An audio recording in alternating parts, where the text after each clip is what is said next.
That's my introduction. All right, so All right. a little bit more than that, please. Yeah, pretty weak. Wow. Thank you. Yeah. All right, good morning. Energy, people. Good morning, stars, and happy New Year.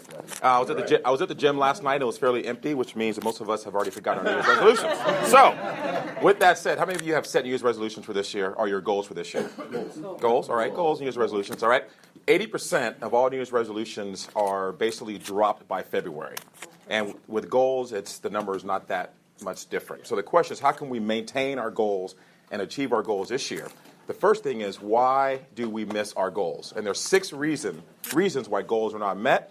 If you'd like to learn more about how to solve these reasons, we can talk later. But here are 6 reasons why goals are difficult to achieve in a given year. Number 1, we forget them. Sometimes we set goals that we simply forget, right? Who remembers your New Year's resolutions from last year or the year before? Not very many people. The second reason, other people set them for us. Some people might say, you should go to the gym. You should open a business. You should do this. You should do that. And so we're not bought into the goal in the first place, which means we don't have enough skin in the game to make it worth our while for that year.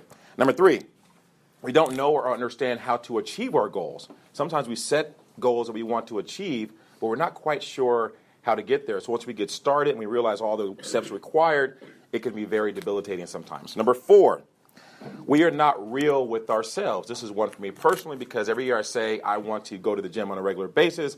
I start out strong, but the reality is I really don't want to go to the gym. So sometimes we say we want to do things that we really don't want to do. So I have to be very clear what we want to do. Lying to ourselves. Number 5, we've all heard of a fear of failure, right? When we set a goal, we fail. We don't want to have that public shame, whatever you want to call it. There's also a fear of success, meaning that sometimes we think about what will happen in our lives if we actually do achieve our goals, and it may seem a bit overwhelming. And number 6, this is the number 1 reason why goals are not achieved in a given year. We are not clear on why we established the goal in the first place. We don't have a clear purpose, a clear why. And so when we start out towards our goal, we hit roadblocks and stumbling blocks, sometimes we don't continue because we don't have a big enough purpose to continue. So the number 1 thing you can do today is to really think about what is your why, what is the purpose behind your goal, or your New Year's resolution, and that will give you the best chance for success in 2018. And that's our network training for today. Thank you very much.